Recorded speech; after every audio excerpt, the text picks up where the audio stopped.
भारत और पाकिस्तान के बीच हालिया सैन्य तनाव को लेकर बड़ा खुलासा हुआ। 9 से 10 मई की रात भारतीय वायुसेना ने पाकिस्तान के 13 में से 11 प्रमुख एयरबेस को निशाना बनाते हुए एक सटीक सैन्य अभियान को अंजाम दिया था। भारत ने पाकिस्तान पर 15 ब्रह्मोस सुपरसोनिक मिसाइलें दागी थी, जिससे पाकिस्तान के हवाई ढांचे और वायु रक्षा प्रणाली को भारी नुकसान हुआ। ऑपरेशन सिंदूर के बाद पाकिस्तान ने सीमावर्ती जिलों में भारतीय सैन्य ठिकानों को ड्रोन और मिसाइलों के जरिए निशाना बनाने की कोशिश की थी, जिसे भारतीय सेना ने नाकाम कर दिया।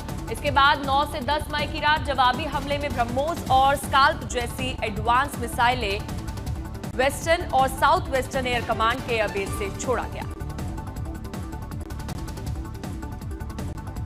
और इस हमले ने पाकिस्तान का HQ-9 मिसाइल सिस्टम, जो उसे चीन से मिला था, वो क्षतिग्रस्त हो गया। इस पूरे ऑपरेशन का नेतृत्व भारत के चीफ ऑफ डिफेंस स्टाफ और राष्ट्रीय सुरक्षा सलाहकार ने मिलकर किया है।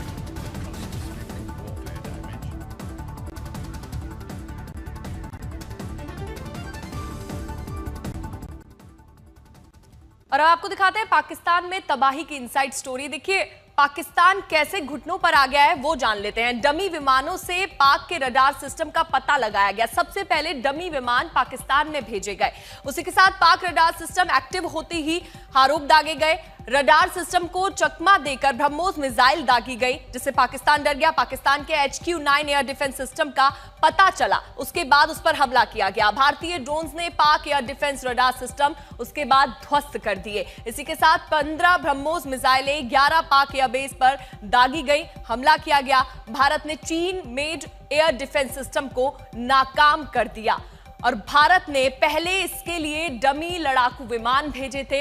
अब ब्रह्मोस मिसाइल की खासियत जान लेते हैं। मारक क्षमता इसकी 290 किलोमीटर प्रति घंटे की रफ्तार से है, वही उड़ान क्षमता 15 किलोमीटर की ऊंचाई तक जाती है। ये ब्रह्मोस मिसाइल की खासियत आप जान रहे हैं, जमीन से 10 मीटर ऊंचाई पर यह मिसाइल हमला कर सकती है और यही खासियत है इस मिसाइल की। दागो और भूल जाओ के सिद्धांत पर यह डिजाइन की गई है। एक बार मिसाइल छोड़ो और उसके बाद भूल जाओ। लॉन्च होने के बाद मार्गदर्शन की जरूरत इसे नहीं है, ये अपना टारगेट खुद ढूंढ लेती है। तो 290 किलोमीटर प्रति घंटे की रफ्तार से इसकी मारक क्षमता है। यह है ब्रह्मोस मिसाइल की कुछ खास अहमियत।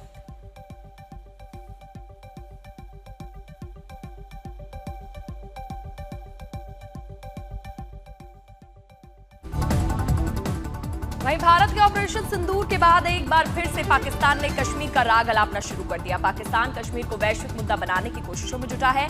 पाकिस्तान के DG ISPR major general Ahmed Sharif Chaudhry ने यह कहा है कि कश्मीर 3 देशों का मुद्दा है, जिसमें भारत, पाकिस्तान और चीन तीनों शामिल है। ऑपरेशन सिंदूर के बाद पहली बार जम्मू कश्मीर पहुंचे रक्षा मंत्री राजनाथ सिंह ने पाकिस्तान पर बड़ा हमला बोला। रक्षा मंत्री ने कहा कि आतंकवाद के खात्मे के लिए भारत किसी भी हद तक जा सकता है, लेकिन जिस तरह तनाव के दौरान पाकिस्तान लगातार परमाणु हमले की धमकियां दे रहा था, उससे साफ है कि पाकिस्तान जैसे गैर जिम्मेदार और आतंक के पनाहगार के हाथों में परमाणु हथियार दुनिया के लिए एक बड़ा खतरा है। रक्षा मंत्री ने सुझाव दिया है कि पाकिस्तान के परमाणु हथियारों को अंतर्राष्ट्रीय परमाणु ऊर्जा एजेंसी की निगरानी में रखा जाना चाहिए। आज आतंकवाद के खिलाफ भारत की प्रतिज्ञा कितनी कठोर है, इसका पता इसी बात से चलता है कि हमने उनके न्यूक्लियर ब्लैकमेल की भी परवाह नहीं की है। पूरी दुनिया ने देखा है कि कैसे गैर जिम्मेदाराना तरीके से पाकिस्तान द्वारा भारत को अनेक बार एटमी धमकियां दी गई हैं। आज श्रीनगर की धरती से मैं पूरी दुनिया के सामने यह सवाल उठाना चाहता हूं कि क्या ऐसे गैर जिम्मेदार और रोग नेशन के हाथों में परमाणु हथियार सुरक्षित हैं? मैं दुनिया के सामने यह सवाल खड़ा करना चाहता हूं। मैं मानता हूं कि पाकिस्तान के एटमी हथियारों को IAEA international atomic energy agency की निगरानी में लिया जाना चाहिए। मैं यह कहना चाहूंगा और साफ तौर पर कहना चाहूंगा। भारत पाकिस्तान में सीज फायर के 6 दिन बाद आखिरकार अमेरिकी राष्ट्रपति को यू टर्न लेकर सच कहना पड़ा। ट्रंप ने अपने झूठ पर सफाई दी है, कहा है कि उन्होंने भारत और पाकिस्तान के बीच मध्यस्थता नहीं करवाई थी। ये वही ट्रंप है जो अब तक सीज फायर के लिए खुद को श्रेय दे रहे थे, अपनी टीम की तारीफ कर रहे थे, लेकिन अब डोनाल्ड ट्रंप ने सच सारी दुनिया को बताया कि उन्होंने सीज फायर नहीं करवाया।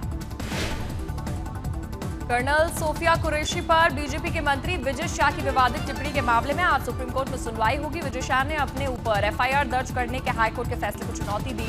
हाईकोर्ट के आदेश के बाद बुधवार को इंदौर के महू तहसील के मानपुर थाने में मंत्री पर एफआईआर दर्ज हो चुकी है और सुप्रीम कोर्ट में दायर याचिका में विजय शाह ने कहा है कि मामले में इतनी कठोर कार्रवाई की जरूरत नहीं थी।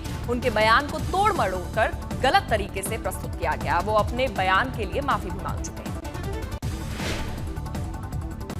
ऑपरेशन सिंदूर की आवाज बनी कर्नल सोफिया कुरैशी पर मध्य प्रदेश के मंत्री विजय शाह के विवादित बयान का शोर अभी थमा नहीं है कि समाजवादी पार्टी के नेता रामगोपाल यादव ने विंग कमांडर व्योमिका सिंह की जाति गिनाते हुए एक ऐसी टिप्पणी की जिसने एक और नया विवाद खड़ा कर दिया है।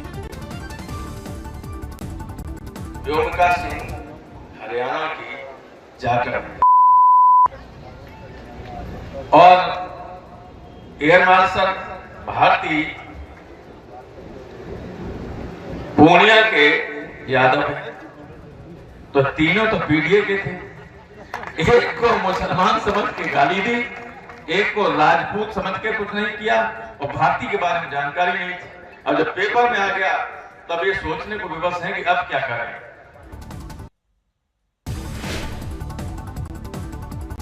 वहीं रामगोपाल यादव की टिप्पणी पर सीएम योगी आदित्यनाथ की प्रतिक्रिया सामने आई। योगी आदित्यनाथ ने लिखा, सेना की वर्दी जातिवादी चश्मे से नहीं देखी जाती। भारतीय सेना का प्रत्येक सैनिक राष्ट्र धर्म निभाता है, न कि किसी जाति या मजहब का प्रतिनिधि होता है। बीजेपी ने इस बयान को सेना के शौर्य और देश के अस्मिता का घोर अपमान बताया है।